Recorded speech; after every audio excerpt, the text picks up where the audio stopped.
Hi,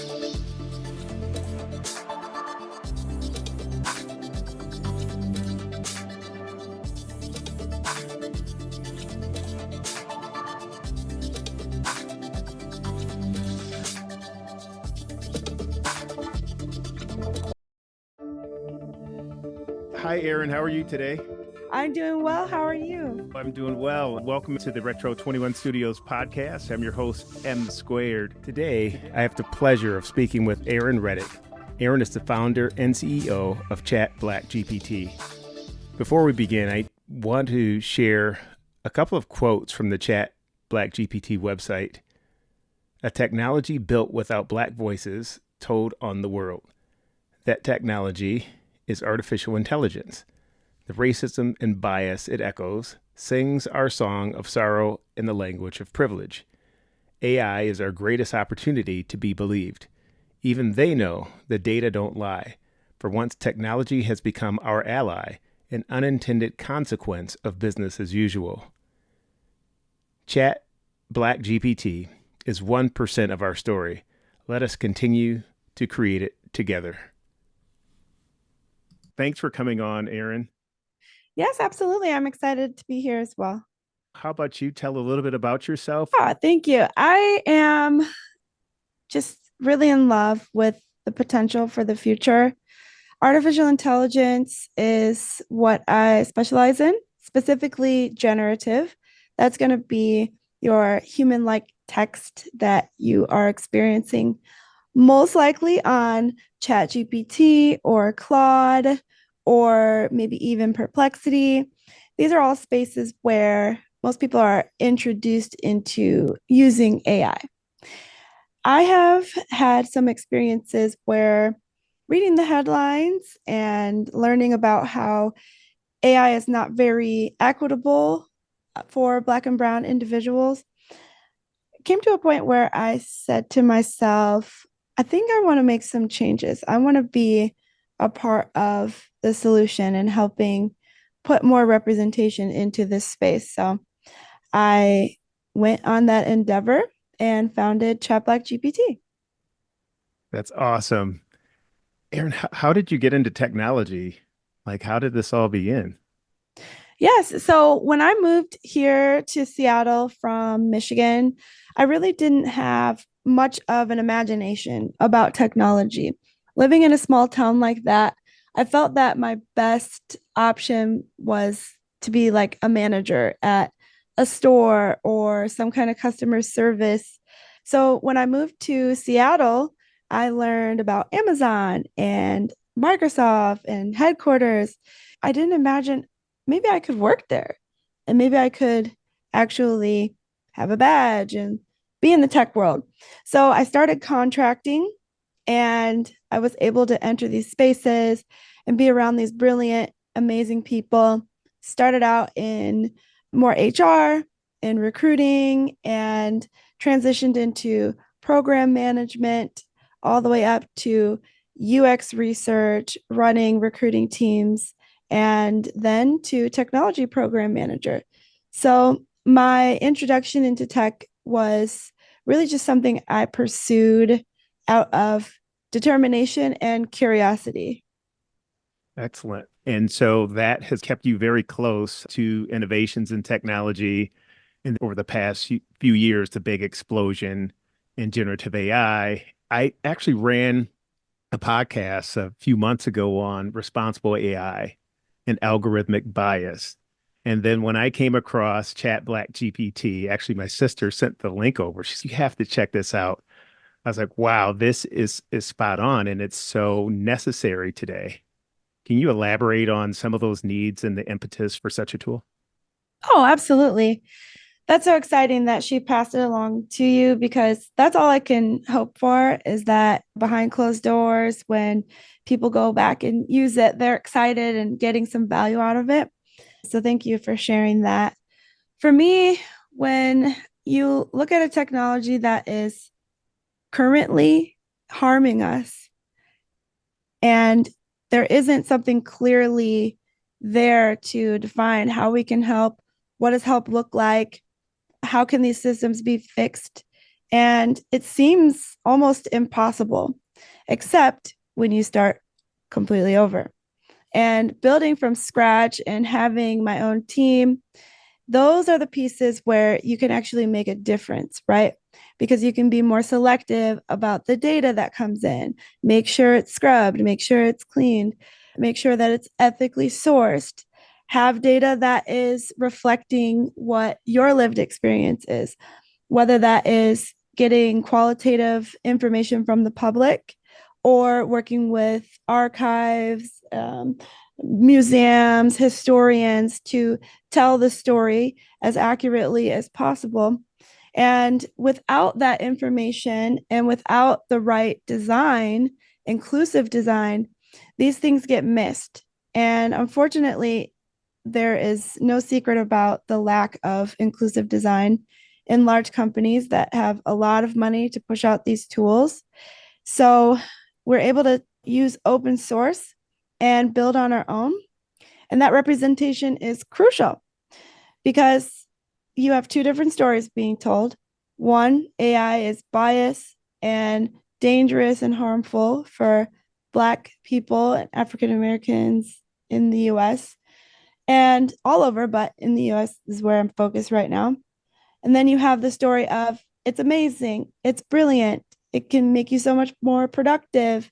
And this these two narratives is exacerbating the tech divide. So we need representation for the good of our information being preserved and our elders being preserved, as well as having an opportunity to interact with very advanced technology in a much safer way.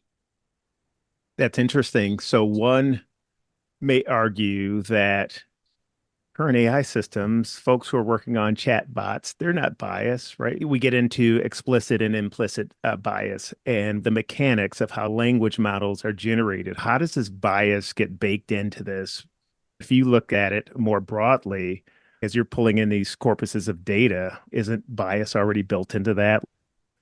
Yeah, so what I like to say is classic racism is in the data, but modern racism is in the algorithm.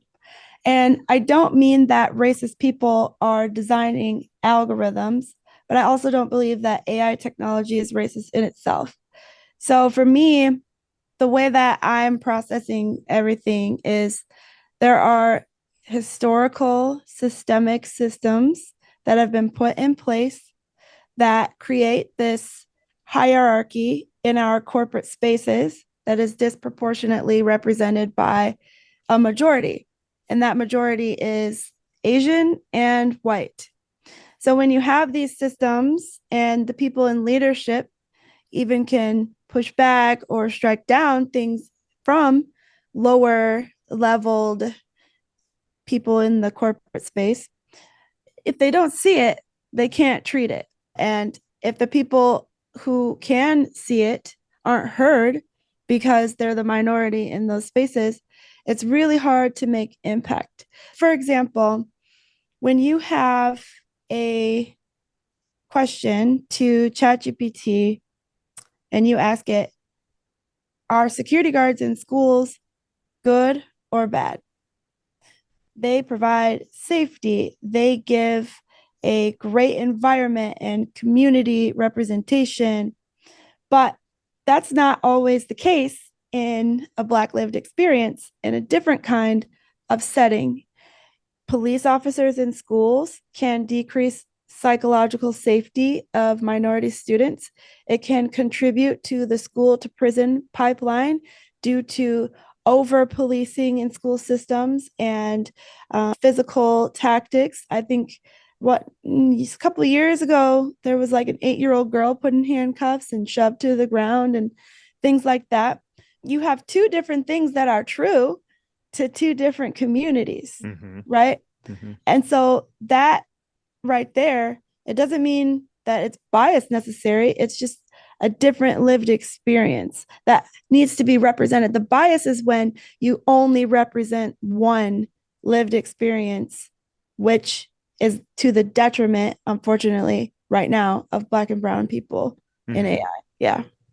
I'm just thinking about a study that was out there. It was the Compass sentencing Mm, application, mhm. and that was employed to help judges with sentencing decisions. And the selling point, from my understanding, was that this AI system would help eliminate bias. It would bring equity and fairness to sentencing decisions, taking it out of the judge's hands. And turns out you had the same, if not a worse result, right? Again, it brought in data, sentencing data, historical sentencing data that pretty much said that, hey, Black folks get sentenced more often, right? They have a higher level of recidivism than Caucasians or other folks. You left out a few key variables, and so the end result turned out to be worse than it was beforehand. So I think that falls in line with how you described the two different perspectives. I definitely studied that. And I think that there's a lot of crime committed by a lot of people. And just because there is a smaller population doesn't mean that more crime is being committed by Black people. But when you have over policing and these tactical forces that are just waiting for people in certain neighborhoods and surveilling, their focus is there. But that's what contributes to a lot of the demographic numbers in jail feeding into that data. But I wouldn't say that Black on Black crime outweighs white on white crime per se. Hmm. So when it comes to AI, the system's only trying to please the user, right? It's trying to align with what is most likely the next answer based off of the knowledge that it's given. Hmm. So, just like you said, it's going to have the historical data, which we know why it is how it is, but it's not the system necessarily. Then you have young, nonviolent Black offenders rated twice as likely and even more than twice as likely to reoffend than violent white criminals who actually did reoffend when the other did not. If this kind of technology is informing sentencing, that just adds to it. If we're being over sentenced, then that data is being used. And that's even more likely to say, oh, if you do a petty theft and you get 10 years, the risk of you recommitting that is X. So we're going to give you 12 this time. So it just perpetuates that bias in such a dangerous way. Absolutely. Now that ties back to earlier you talked about ChatBlackGPT and some of the drivers behind that and having folks who have that level of awareness when you're training the models. And so I'm thinking in this particular case, if we use Compass as an example, right? So the folks are coming up with the algorithm, they're training the models, but if they don't have that context, you're going to leave a lot out of it. How would you remediate? Because there has been efforts to remediate Compass, and I think it's still in use today. So I don't know what the latest is. I did a little bit of homework and research, and I really can't find out how it compares to some of the issues in the past. But I'm tossing two things in my prompt to you.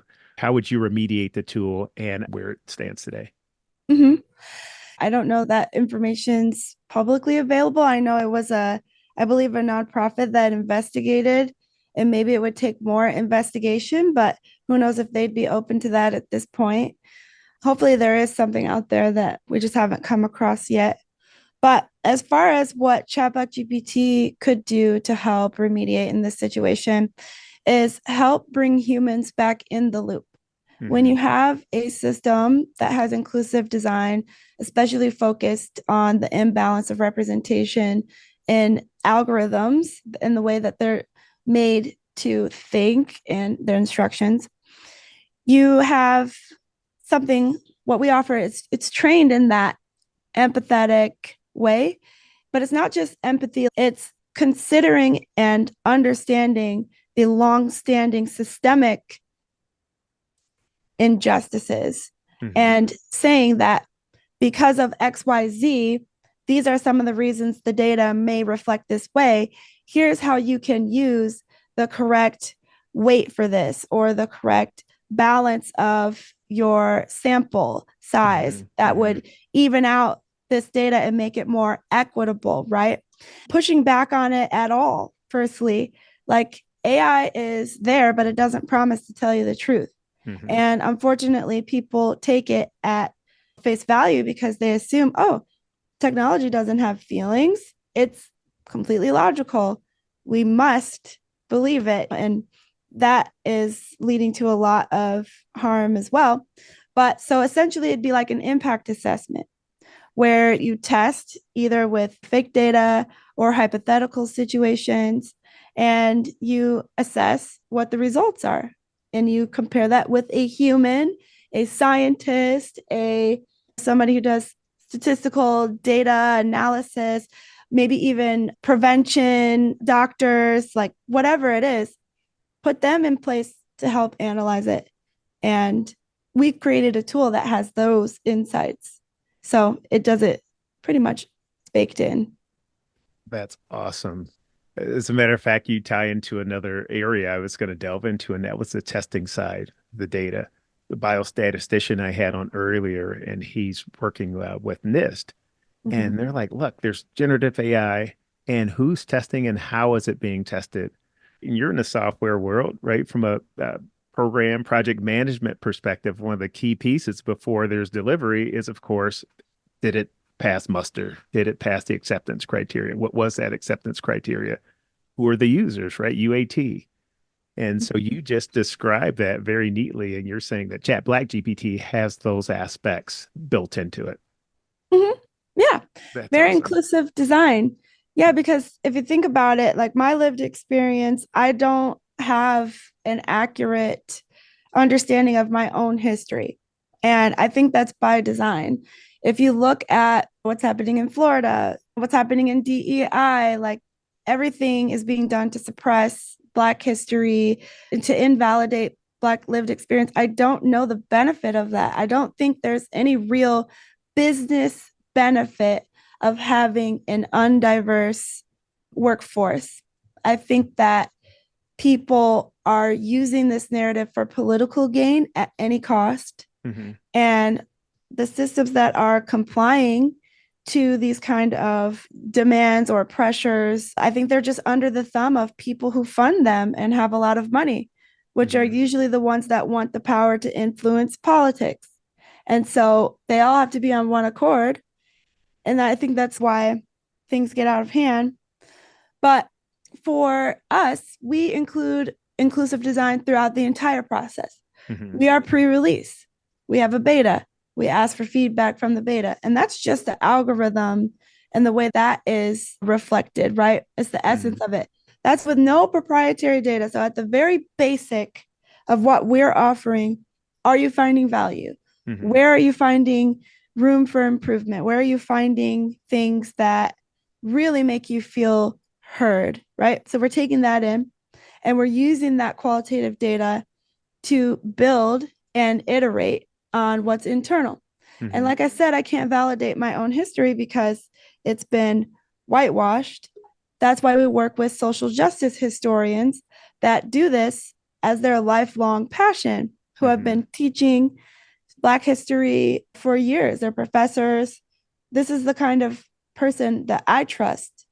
So that's how we function on this side. And then from a user perspective, so the biostatistician I had on earlier, he mentioned that you can't get, right? So it's this catch-22. So there's fear of AI in minority communities. And the fix is to have minority communities actually use some of the language models, use some of the tools, and that would help enrich the language model and that sort of thing. What's your position on that? Yes. So I think that Black people are the sufferer and the solution in what the issues are in artificial intelligence. This is not one of those situations where a seat at the table is going to actually do something effective and fast enough to put a real stop or at least a real roadblock in the harms that are being created right now. I think alternative resources that are safer to use, that's where we should be developing. That's where we should be spending time and sending youth, because they can use it and explore and do those things without that discouragement, with more psychological safety. And some of those things in place can make a huge difference. Mm-hmm. For me personally, it's a very thin line to walk on because I am trying to warn them about AI, but also warm them up to embracing the tool. It's warning and warming, and it is one of the most difficult things I've ever tried to balance, but it's so worthwhile because I cannot imagine a world where we're not included or we're left behind. Actually, companies who work with data of demographics of protected classes, they can't sort out their users like that legally. So they have to rely on other companies that do it and pay for UX research study groups that will help give that feedback from those specific demographics. So in a way, it's costing them a lot and it's costing us a lot. Who's going to invest first? So question regarding use cases. So ChatBlackGPT, is this a tool exclusively for Black folks? Who should be using this tool? So the first is who should be using it? And then I'm going to ask you for some specific use cases that one would go there and gain great benefit from using your tool. Oh, yeah, absolutely. Great question. Everybody can benefit from inclusive artificial intelligence, just like everyone can benefit from diversity in the workplace. Like, it's no different, in my opinion, because what it's trying to do is fill a gap and give a different perspective and more representation. Nobody should all be learning the same thing the same way. It's not realistic. So every person can benefit and should at least try and use ChatBlackGPT. Awesome. Now, as far as use cases, what would be an ideal use case for a young person, regardless of color in school? Maybe they're doing research. When you're asking it questions about something like productivity or how do I outline this or things like that, it's going to give you a good solid answer. It's not going to say, as a Black person, this is how you should outline a paper. It's not like that. It's more powerful in the way of thought partnership and processing through things. So, for example, if you are a white person who has certain feelings about Black people and you're curious, but you would never approach a Black person and you would never go out and maybe read a book or acquire that on your own. It's very easy to reach into your pocket and go to ChatBlackGPT and say, hey, why don't Black people like it when you touch their hair? Why do Black people say that there's racism at work? You can ask it those questions and explore your own personal biases privately.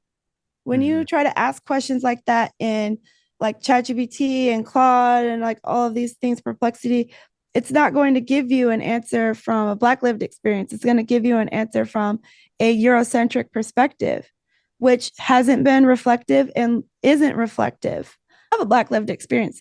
Unless you hear it from an actual Black perspective, it's not going to be that beneficial. So this is for anyone to use. And you also have parents. I envision a mother whose child came home from school crying because their friend, just any kind of friend, said, I don't want to play with you anymore. Go play with your Black friends. And this was a real thing that somebody came to me asking, what do I do? Is this something that can help?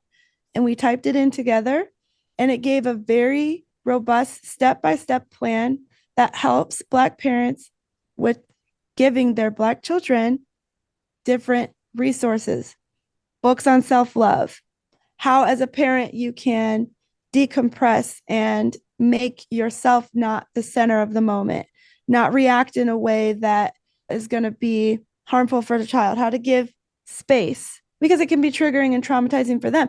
So I really want people to understand that it is not for Black people like as an exclusive audience. It's for anyone, even marketing. You mentioned earlier when you're Googling or searching other chatbots for information, and the answer is lacking depth, or in some cases is actually wrong. The tools, of course, hallucinate, but I think you did some comparative analysis. Asking different AI offerings out there from Gemini, Perplexity, ChatGPT, as well as my beta. And I said, based off of what are the top 10 hallmarks of Black history? And I asked ChatBlackGPT that. It gave me the top 10, which included Reconstruction, civil rights, pre-enslavement, KKK, and everything. So when I went to ask that prompt, which was write a short essay about Black history in America, I said, okay, if it gets a C, it should get at least 7 out of 10. And across the board, I noticed a trend that 0 of the other GPTs besides ChatBlackGPT actually touched on the KKK. It refused to acknowledge that as part of Black history. One even left out Obama. And mine wasn't perfect. I believe it left out Reconstruction or something in one of those, but it hit on 9 others. And I think that trend of not including the KKK, it proves my point. It's biased towards a fragility. It's biased towards what do white people want to talk about and what will make them feel good. And I say white specifically because it's KKK stuff. We have to acknowledge these things. And until it is acknowledged, we're not going to be able to move forward together. And you mentioned that when you ran the analysis on your tool, that Reconstruction may not have popped up. Now, is that something that you would retrain the tool on? Is that something that you would go back to just based on your analysis and say, okay, we need to retrain this to include Reconstruction and other areas? Not necessarily, because if you ask it the same question, it's probably going to give you not exactly the same answer every time, right? So it may include Reconstruction in the next one or reorder the information. Now, specifically information that is rejected or whitewashed or just invalidated in others, it's important for the KKK historical facts and information to be in there. Do I say you need to recognize all of these things? Yes. So it's going to do what it does based off of the prompt. And anything that is actively missing or not acknowledged in other GPTs, that is a focus area that we want to make sure we have that representation, which is why having social justice historians on our team is imperative.